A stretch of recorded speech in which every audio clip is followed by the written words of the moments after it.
Treasure Island by Robert Louis Stevenson. Chapter 3. The Black Spot. About noon I stopped at the captain's door with some cooling drinks and medicines. He was lying very much as we had left him, only a little higher, and he seemed both weak and excited. "Jim," he said, "you're the only one here that's worth anything, and you know I've always been good to you. Never a month but I've given you a silver fourpenny for yourself. And now you see me, I'm pretty low and deserted by all. And Jim, you'll bring me one noggin of rum now, won't you, matey?" The doctor—" I began, but he broke in, cursing the doctor in a feeble voice, but heartily. "Doctors is all swabs," he said. "And that doctor there, why, what do he know about seafaring men? I been in places hot as pitch, and mates dropping round with yellow jack, and the blessed land a-heaving like the sea with earthquakes. What do the doctor know of lands like that? And I lived on rum, I tell you. It's been meat and drink and man and wife to me, and if I'm not to have my rum now, I'm a poor old hulk on a lee shore. My blood'll be on you, Jim, and that doctor swab." And he ran on again for a while with curses. "Look, Jim, how my fingers fidges," he continued, in the pleading tone. "I can't keep 'em still, not I. I haven't had a drop this blessed day. That doctor's a fool, I tell you. If I don't have a drain of rum, Jim, I'll have the horrors. I seen some on 'em already. I seen old Flint in the corner there behind you. As plain as print I seen him. And if I get the horrors, I'm a man that has lived rough, and I'll raise Cain. Your doctor hisself said one glass wouldn't hurt me. I'll give you a golden guinea for a noggin, Jim." He was growing more and more excited, and this alarmed me, for my father, who was very low that day and needed quiet. Besides, I was reassured by the doctor's words, now quoted to me, and rather offended by the offer of a bribe. "I want none of your money," said I, "but what you owe my father. I'll get you one glass and no more." When I brought it to him, he seized it greedily and drank it out. Aye, said he, "that's some better, sure enough. And now, matey, did that doctor say how long I was to lie here in this old berth?" "A week at least," said I. "Thunder!" he cried. "A week? I can't do that. They'd have the black spot on me by then. The lubbers is going about to get the wind of me this blessed moment. Lubbers as couldn't keep what they got, and want to nail what is another's. Is that seamanly behaviour now, I want to know? But I'm a saving soul. I never wasted good money of mine, nor lost it neither, and I'll trick 'em again. I'm not afraid on them. I'll shake out another reef, matey, and daddle 'em again." As he was thus speaking, he had risen from bed with great difficulty, holding to my shoulder with a grip that almost made me cry out, and moving his legs like so much dead weight. His words, spirited as they were in meaning, contrasted sadly with the weakness of the voice in which they were uttered. He paused when he had got into a sitting position on the edge. "The doctor's done me," he murmured. "My ears is singing. Lay me back." Before I could do much to help him, he had fallen back again to his former place, where he lay for a while silent.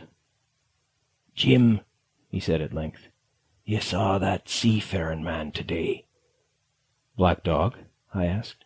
"Ah, Black Dog," says he. "He's a bad 'un, but there's worse that put him on. Now, if I can't get away nohow, and they tip me the black spot, mind you, it's my old sea chest they're after. You get on a horse.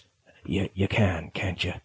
Well then, you get on a horse and go to, well, yes, I will, to that eternal Doctor Swab, and tell him to pipe all hands, magistrates and sich, and he'll lay 'em aboard at the Admiral Benbow, all old Flint's crew, man and boy, all on 'em that's left.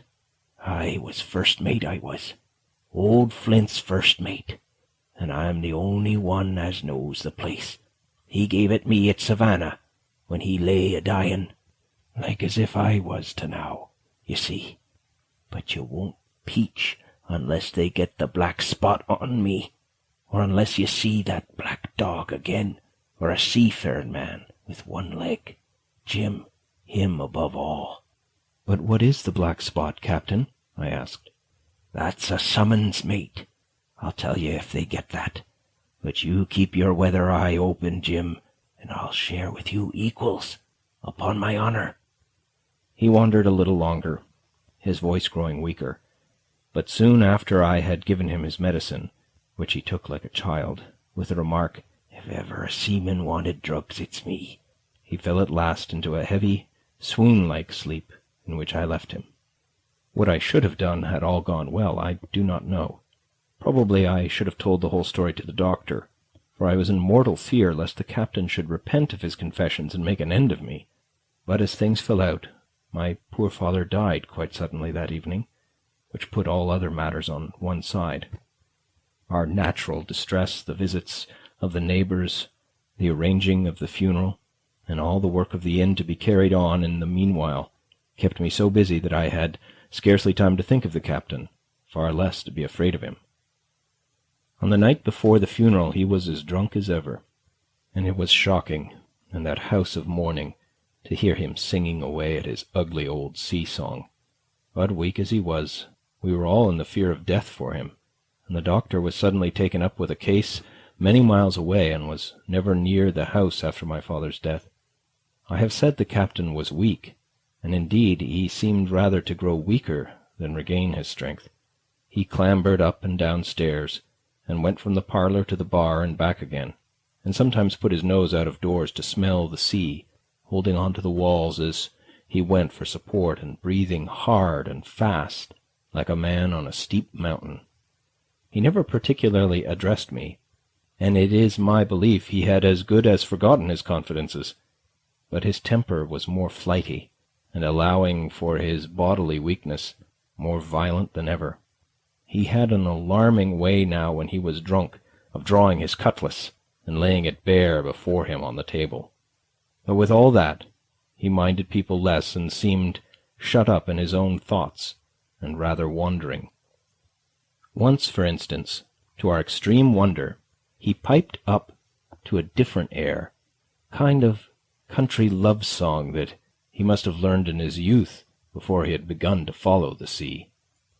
So things passed until, the day after the funeral, at about 3 o'clock of a bitter, foggy, frosty afternoon, I was standing at the door for a moment, full of sad thoughts about my father, when I saw someone drawing slowly near along the road. He was plainly blind, for he tapped before him with a stick, and wore a great green shade over his eyes and nose, and he was hunched, as if with age or weakness, and wore a huge old tattered sea-cloak, with a hood that made him appear positively deformed. I never saw in my life a more dreadful-looking figure. He stopped a little from the inn, and, raising his voice in an odd sing-song, addressed the air in front of him. "Will any kind friend inform a poor blind man who has lost the precious sight of his eyes in the gracious defence of his native country, England, and God bless King George, where or in what part of this country he may now be?" "You are at the Admiral Benbow, Black Hill Cove, my good man," said I. "I hear a voice," said he, "a young voice. Will you give me your hand, my kind young friend, and lead me in?" I held out my hand, and the horrible, soft-spoken, eyeless creature gripped it in a moment like a vice. I was so startled that I struggled to withdraw, but the blind man pulled me close up to him with a single action of his arm. "Now, boy," he said, "take me in to the captain." "Sir," said I, "upon my word I dare not." "Oh," he sneered, "that's it. Take me in straight or I'll break your arm." And he gave it as he spoke a wrench that made me cry out. "Sir," said I, "it is for yourself, I mean. The captain is not what he used to be. He sits with a drawn cutlass, another gentleman." "Come now, march," interrupted he. and I never heard a voice so cruel and cold and ugly as that blind man's. Cowed me more than the pain, and I began to obey him at once, walking straight in at the door and towards the parlour, where our sick old buccaneer was sitting, dazed with rum. The blind man clung close to me, holding me in one iron fist, and leaning almost more of his weight on me than I could carry.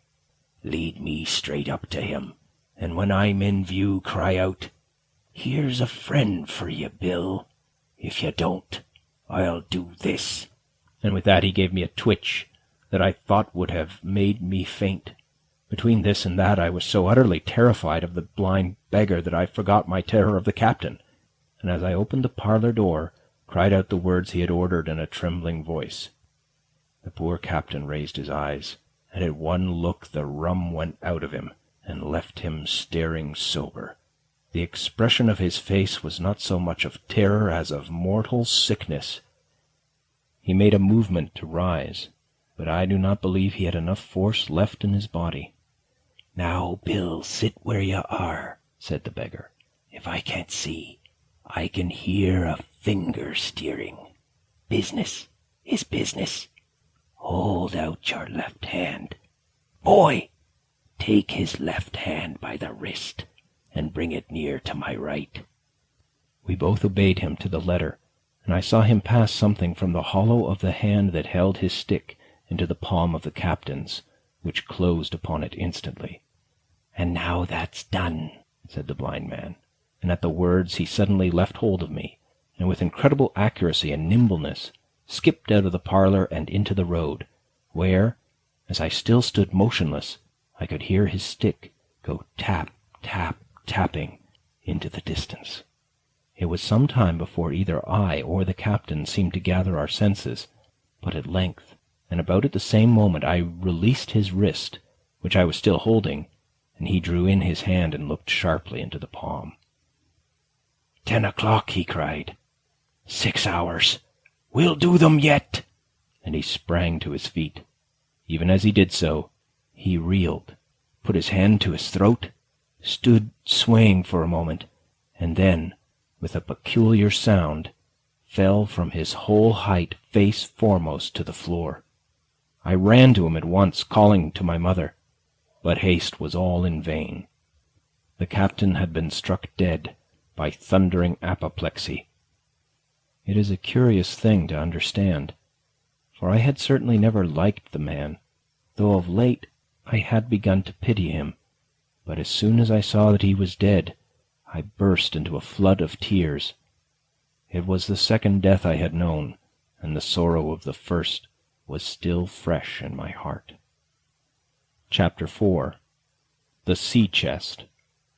I lost no time, of course, in telling my mother all that I knew, and perhaps should have told her long before, and we saw ourselves at once in a difficult and dangerous position. Some of the man's money, if he had any, was certainly due to us, but it was not likely that our captain's shipmates, above all the 2 specimens seen by me, Black Dog and the blind beggar, would be inclined to give up their booty in payment of the dead man's debts. The captain's order to mount at once and ride for Dr. Livesey would have left my mother alone and unprotected, which was not to be thought of. Indeed, it seemed impossible for either of us to remain much longer in the house. The fall of coals in the kitchen grate, the very ticking of the clock filled us with alarms. The neighbourhood, to our ears, seemed haunted by approaching footsteps, and what between the dead body of the captain on the parlour floor and the thought of that detestable blind beggar hovering near at hand and ready to return, there were moments when, as the saying goes, I jumped in my skin for terror. Something must speedily be resolved upon, and it occurred to us at last to go forth together and seek help in the neighbouring hamlet. No sooner said than done. Bareheaded as we were, we ran out at once in the gathering evening and the frosty fog. The hamlet lay not many 100 yards away, though out of view, on the other side of the next cove, and what greatly encouraged me, it was in an opposite direction from that whence the blind man had made his appearance, and whither he had presumably returned. We were not many minutes on the road, though we sometimes stopped to lay hold of each other and hearken. but there was no unusual sound, nothing but the low wash of the ripple and the croaking of the inmates of the woods. It was already candlelight when we reached the hamlet, and I shall never forget how much I was cheered to see the yellow shine in doors and windows. But that, as it proved, was the best of the help we were likely to get in that quarter, for you would have thought men have been ashamed of themselves. No soul would consent to return with us to the Admiral Benbow. The more we told of our troubles, the more, man, woman, and child, they clung to the shelter of their houses. The name of Captain Flint, though it was strange to me, was well enough known to some there, and carried a great weight of terror. Some of the men who had been to field work on the far side of the Admiral Benbow remembered, besides, to have seen several strangers on the road, and taking them to be smugglers, to have bolted away, and one at least had seen a little lugger in what we called Kit's Hole. For that matter, anyone who was a comrade of the captain's was enough to frighten them to death, and the short and the long of the matter was that while we could get several who were willing enough to ride to Dr. Livesey's, which lay in another direction, not one would help us to defend the inn. They say cowardice is infectious, but then argument is, on the other hand, a great emboldener, and so, when each had said his say, my mother made them a speech. She would not, she declared, lose money that belonged to her fatherless boy. "If none of the rest of you dare," she said, "Jim and I dare. Back we will go, the way we came, and small thanks to you big, hulking, chicken-hearted men. We'll have that chest open, if we die for it, and I'll thank you for that bag, Mrs. Crossley, to bring back our lawful money in." Of course I said I would go with my mother, and of course they all cried out at our foolhardiness, but even then not a man would go along with us. All they would do was to give me a loaded pistol, lest we were attacked, and to promise to have our horses ready saddled, in case we were pursued on our return, while one lad was to ride forward to the doctor's in search of armed assistance. My heart was beating finely when we two set forth in the cold night upon this dangerous venture. A full moon was beginning to rise, and peered redly through the upper edges of the fog, and this increased our haste, for it was plain, before we came forth again, that all would be as bright as day, and our departure exposed to the eyes of any watchers. We slipped along the hedges, noiseless and swift, nor did we see or hear anything to increase our terrors, till, to our relief, the door of the Admiral Benbow had closed behind us. I slipped the bolt at once, and we stood and panted for a moment in the dark, alone in the house with the dead captain's body. Then my mother got a candle in the bar, and holding each other's hands, we advanced into the parlour. He lay as we had left him, on his back, with his eyes open and one arm stretched out. "Draw down the blind, Jim," whispered my mother. "They might come and watch outside. And now," said she when I had done so, "we have to get the key off that. And who's to touch it, I should like to know." And she gave a kind of sob as she said the words. I went down on my knees at once.